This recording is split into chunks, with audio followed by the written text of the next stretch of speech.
Hey guys, welcome back to Fables Dan, and in this video I'm going to teach you or just share with you or just tell you or just give you some ideas about how to give powerful readings for yourself. I originally made a commitment to film this video, but it was on a completely different topic. I was originally going to talk about the Ten of Cups and the alternative interpretations for Ten of Cups, but I realized that idea only wanted to be an Instagram post, which I already posted, and it did not want to be turned to a video. I believe every creative idea is kind of alive, has their own personality, their own needs, their own desires, and that particular idea wanted to be on my Instagram page and not on my YouTube channel. So I guess that's that, and I feel called to make a video about like how to give powerful readings for yourself, because I feel some energy there. I feel being pulled towards that direction, and I did want to talk about something about tarot, so I decided to make this video instead. Yeah, so welcome to this very impromptu but divinely inspired tarot themed video, and I hope you enjoy. How to give a powerful reading for yourself. First of all, think about what you want to experience in a powerful reading. Like, it's all about making yourself feel good because you're giving yourself a reading, right? It's about giving yourself exactly what you need. And I think like knowing what you want and what you need in that moment when you do the reading can really help you create that experience for yourself. And you may need different things at different times. You might desire to experience different things given whatever situation that you're in. So having that self-awareness first and foremost is going to be very helpful. And sometimes we don't really know what we want or what we need, and that's when a tarot reading comes in. So there's always that. But I think like a powerful reading is like, it can be curated, can be created when you know exactly what you want and what you need. So for example, if you want to do a uplifting tarot reading about money or abundance or finances, for me, when I do this reading for myself, I like to reach for decks that depict a lot of food. I know I can create an amazing experience for myself because food to me is an amazing symbol for abundance, especially food depictions of like cakes, bakery, sweets. That really sort of gets my imagination fired up, and it really gets my intuition going because I just feel like, okay, first of all, I'm a foodie, so seeing food and looking at images of food and thinking about food and engaging with food symbolism is just like, it just makes me feel happy and wholesome and fulfilled. It just makes me feel grateful and abundant. You know, sometimes I would just open the fridge and just look at the fridge, just look at the food in the fridge, like, and not even like take anything. I would just stare at it just because I'm bored or just because I want to admire the things in my fridge, and I would just be washed over with gratitude because I just love looking at food. I just love looking at food. I love going to the supermarket. I love eating takeouts. I love getting food at a restaurant. I love it when food looks nice. I love looking at pictures of food on Instagram, even though I'm not like a heavy eater, but I really appreciate looking at food and just admiring how food is constructed, because in a way it's a way of expressing your creativity, right? Like coming up with recipes. And anyway, this is not really part of the video, but what I mean to say is like, that's how I would create an amazing experience for myself, and that's how I would create a powerful reading for myself. You know, when it comes to doing money readings or abundance readings or creating wealth in my life, I like to grab a deck that has a lot of depictions of food. I know it makes me feel good. It really helps me tap into the energy of abundance. It, you know, helps me download those abundance codes because that's the language that I picked that really resonates with me. So that's going to help me create a powerful reading. And you can do the same thing for yourself. It's like if you want to do a money reading or relationship reading, like think about what are the imageries and symbolism that really speaks to you, that really gets you in the zone when it comes to that specific topic. Like when it comes to money readings, do you like to reach for really earthy decks, maybe like pictures of gardens and trees and images of nature, things like that? Or do you just literally like to look at coins and lots of depictions of pentacles or something that's like kind of lush and exquisite and luxurious? Or are you like me who enjoys looking at food because food is like, food equals abundance? So picking out a deck, you know, choosing a deck that has that symbolism, that imagery that can really bring out your inner landscapes, your inner language, your intuition, that can really help you create a powerful reading. Creating a powerful reading could involve just knowing what you want, knowing what you like, and having some self-awareness about the topic that you're trying to explore, and just based on experience, what makes an effective reading for you or what creates a great experience for you. And second, and a way to do that is to choose an amazing deck, is to choose a deck that resonates with the theme that you're trying to explore, is to choose decks with images and symbolism that really speak to you and that you know will create a great experience for you. And also you could just choose decks that you like to look at. It doesn't even have to have any particular sort of symbolic meaning behind it. It could just be because it could literally just be because you like looking at the art. I much prefer contemporary art. I prefer art that has like a lighter, brighter color palette, kind of like shoujo anime, magical girl type of palette, like lots of blues and purples and bright colors and neons and that kind of thing, or pastels. Pastels is like my thing. So it could just be like choosing something that you really enjoy looking at. It doesn't have to be like, you know, you don't have to have a complicated reason behind it, and you don't have to go too deeply into the symbolism or whatever. It could just be like a deck that you enjoy looking at. So all those things will help you achieve like a powerful reading. And I would say the second biggest thing, other than like self-awareness and like aesthetics of the decks and things like that, another thing that could really, like another tip that could really help you create a powerful reading or just experience that for yourself is, I don't know how else to phrase this, but you gotta feel your feelings. So this is kind of like a big topic in and of itself, but when you do a tarot reading, you're really holding up a mirror in front of yourself, right? You're really holding up a mirror in front of your own thoughts, your feelings, your perspectives. What are your internal dialogues? What are the energies that are like around? Well, what's your vibe, right? And if you don't have the habit of like feeling your feelings and holding space for yourself and valuing your own thoughts and talking to yourself and actually figuring out what you're saying, if you're always running on your subconscious, if you're always running someone else's script, if you're always concerned about other people and not your own thoughts, it's really hard to get a powerful reading, because I think we get that sense of having a very powerful reading or having this profound insight from the interpretations that we're doing, or from this this tarot reading that we're doing, when we find truth within ourselves, when we find a truth within us, when we find that thing, that feeling, that thought that really resonates, that gives us that resonating feeling, that gives us that feeling of resonance and gives us that grounding feeling, you know, that feeling that we hit our core, you know, like we landed, like we landed in our body. When we have that feeling, when we have that uplifting feeling of having found ourselves amidst chaos and the shit show that is humanity, that it gives us that feeling of, wow, this was a powerful reading, because it revealed to us the truth that is within us. And truth is so powerful because it's liberating to know what's actually underneath all the junk that we're usually operating from, you know, like limiting beliefs, fears, insecurities, other people's expectations, society's expectations, cultural norms, all that. When we finally get to the sublayer and the subterranean layer of who we truly are, when we hit that authentic chord, I don't know why it's like a fist, when we hit that authentic chord when we strike that chord, I'm kind of getting hyper for some reason. We feel that this is a powerful reading, it's because we found the truth within us. So you need to have like some kind of self-love, self-care, self-awareness practice when it comes to feeling your feelings. This cannot be addressed in just like one single bullet point, but if you have a practice of like being mindful of what you're thinking, what you're feeling, even if it's not like immediate, because we can't access that place all the time, because there's just so many distractions, especially if you're empathic and sensitive and you get easily overwhelmed by other people's input and that kind of thing. Sometimes it takes a while to get rid of all that distractions and all that static and find that central integral place, right?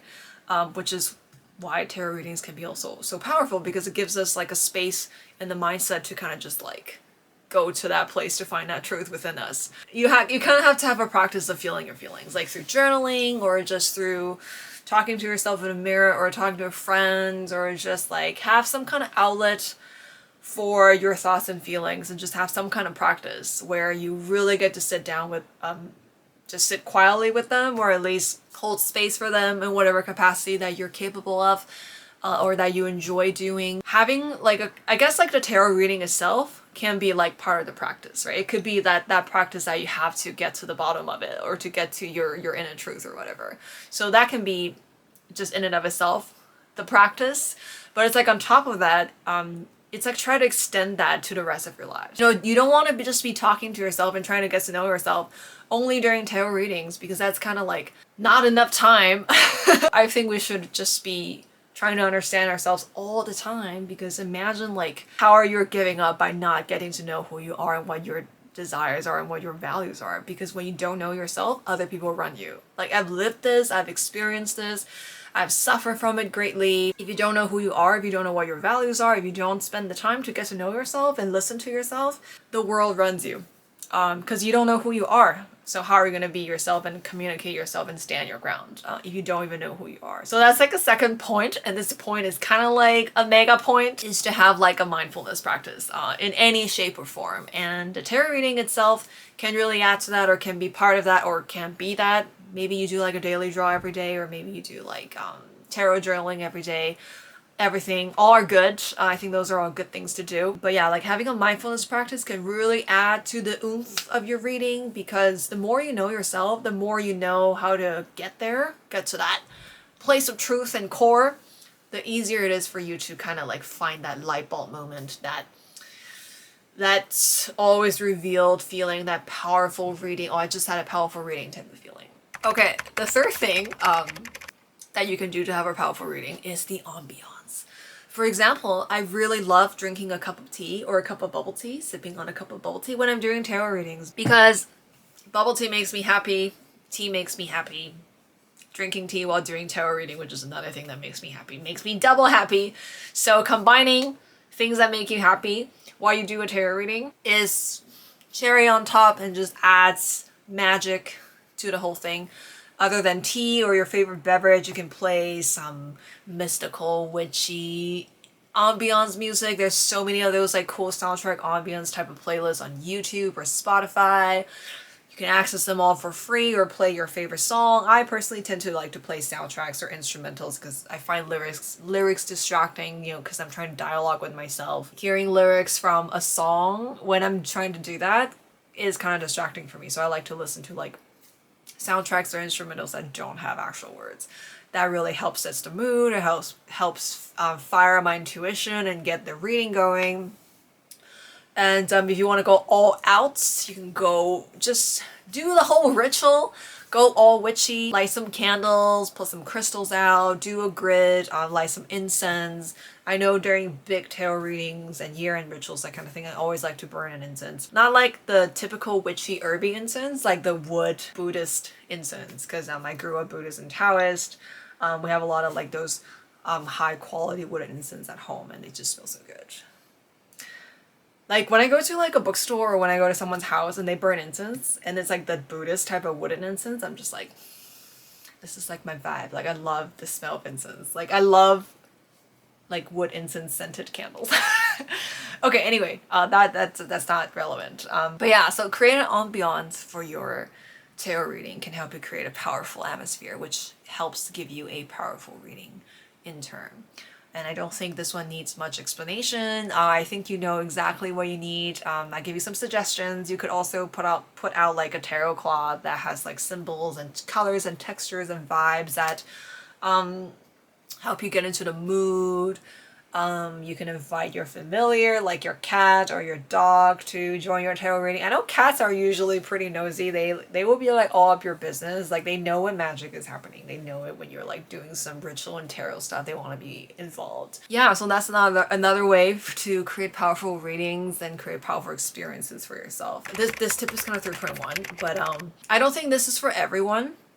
But if you have plushies and if you're really connected with your inner child through your plushies, and if you're doing inner child work readings or readings to get to know your inner child or get in touch with your inner child, putting plushies around your reading is phenomenal for inner child work magic and for inner child work reading. Plushies just generate like a feeling of safety for me. Like it's just really it's just inner child castle fortress immediately. It just puts me, I don't know, I just can quickly travel to my inner child when all my plushies are present. So that's kind of like a little sub point for point number 3. Another way to make your readings even more powerful is to use a powerful tarot spread or a series of questions to guide your thought process. A tarot spread can really help you hit all the questions that you want to hit and get all the answers that you're seeking. Know what you want, right? If you want to have a very organized reading, which is what I tend to want, I like to brainstorm and concept and get a good tarot spread going first to make sure I have like a beginning, middle, and end. It's kind of like a story, right? So it's almost like I'm channeling a story. I'm trying to get a story out of these cards. So I need to have some proper structure. to help me sort of stay contained within that energetic space in which I'm opening up to receive insight. So I like to personally find a tarot spread, or if you're not a tarot spread person, you don't have to use tarot spreads. You can just wing it, riff it, free will it, and just do whatever it is that you want, right? So this kind of goes back to point one, which is know what you want. If you know that you're the type that likes to do free willing, then you just create a space that allows you to do that. But if you're the type that loves structure, organization, and tarot spreads, you can just do what I do, which is to find a good tarot spread or create a tarot spread for yourself before you do the reading. Make sure you brainstorm and do like a mind map, bullet points or whatever, just to make sure you hit all the questions and all the stuff that you want to explore in a reading. Just get all of that down. And obviously, like, make sure you have the time that you're not going to be interrupted when you're doing the reading, because sometimes, like, when I'm doing a tarot reading, I don't want to talk to anyone. I just want to, like, stay there, stay in the zone, and just stay focused on whatever insight that I'm usually typing when I'm doing a tarot reading, because I like to be typing to record all my thoughts. When insights come up, sometimes I do like voice recordings, but I find channeling everything into text is like the best way for me to get insights out of my system and out of my body. That's kind of my next point, which is to find a means of transcribing or recording a reading, or not recording a reading if you don't feel like it. Like, find like a means of sort of communication that you personally enjoy to channel that reading for yourself. While you're doing the reading, you could be speaking out loud to yourself. You could be writing in the physical journal. I used to write a lot, but I needed to stop because I was craning my neck so much when I'm writing, because I don't write with good posture. I don't write with good hand posture either, so I just had to like do this to see when I'm writing. So yeah, finding like your favorite means of communication and transcribing the reading can really help you create that powerful experience.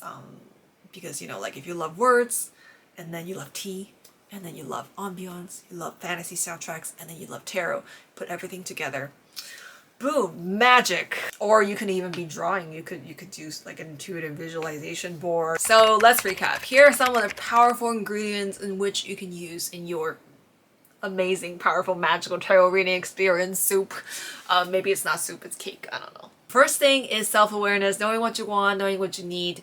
Second is to pick a good deck that has the imageries and the symbolism that you want, that really pertains to your question and the themes that you're exploring. Number 3, have amazing ambiance, play some music, light some candles, put out some crystal, put them on a grid. Number 4, channel those insights in a medium, through a medium in which you personally really enjoy, such as writing or speaking or whatever.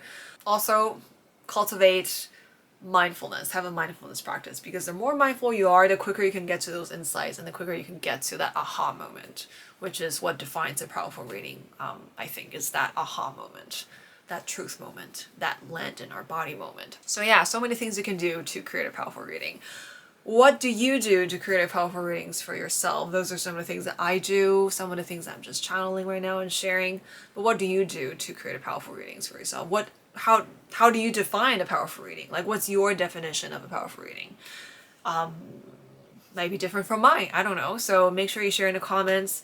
Let me know if I missed anything. Let me know if you have any cool practices that you would like to share to get a powerful reading. Or let me know if you've gotten a powerful reading from someone else and what makes that a powerful reading for you. Until next time, keep exploring your inner worlds and level up and do great things and make good art.